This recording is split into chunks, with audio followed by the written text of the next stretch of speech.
اس عجیب و غریب واقعے کا راوی کہتا ہے، میں شہر بصرہ کے لوہار بازار میں گیا ہوا تھا۔ ایک لوہار کو دیکھا کہ لوہے کو سرخ کیے ہوئے ہے اور اس کو اپنے ہاتھ سے پکڑے ہوئے ہے اور اس کا شاگرد اس پر ہتھوڑے مار رہا ہے۔ مجھے بڑا تعجب ہوا کہ سرخ لوہا اس کے ہاتھ کو نہیں جلا رہا۔ اس لوہار سے اس چیز کا سبب معلوم کیا۔ اس نے بتایا، 1 سال بصرہ میں شدید قحط پڑا، یہاں تک کہ لوگ بھوکے مرنے لگے۔ ایک روز میری پڑوسن جو جوان تھی میرے پاس آئی اور کہا، میرے بچے بھوک سے مرے جا رہے ہیں، میری مدد کر دے۔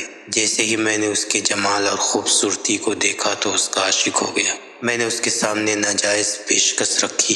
وہ عورت شرمسار ہو کر جلدی سے میرے گھر سے باہر نکل گئی۔ چند روز کے بعد وہ عورت دوبارہ آئی اور کہا، اے مرد، میرے یتیم بچوں کی جان خطرے میں ہے، خدا سے ڈر اور میری مدد کر دے۔ میں نے دوبارہ پھر اپنی خواہش کی تکرار کی۔ اس مرتبہ بھی وہ عورت شرمندہ ہو کر میرے گھر سے باہر نکل گئی۔ 2 دن بعد پھر میرے پاس آئی اور کہا، اپنے یتیم بچوں کی جان بچانے کے لیے میں تسلیم کرتی ہوں، لیکن مجھے ایسی جگہ لے چل جہاں تیرے اور میرے علاوہ کوئی نہ ہو۔ چنانچہ میں اس کو ایک مخفی جگہ لے کر گیا۔ جیسے ہی اس کے نزدیک ہونا چاہا تھا وہ لرز اٹھی۔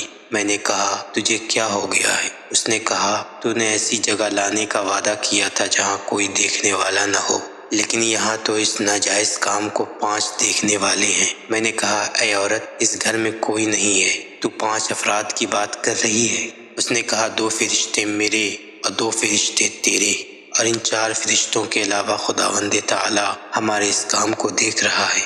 میں کس طرح ان کے سامنے اس برے کام کا ارتکاب کروں؟ اس عورت کی باتوں نے مجھ پر اتنا اثر کیا کہ میرا بدن لرز اٹھا۔ اس شرمناک کام سے اپنے کو آلودہ ہونے سے بچا لیا، اس کو چھوڑ دیا اور اس کی مدد کی، یہاں تک کہ قحط کے خاتمے تک اس کی اور اس کے یتیم بچوں کی جان بچا لی۔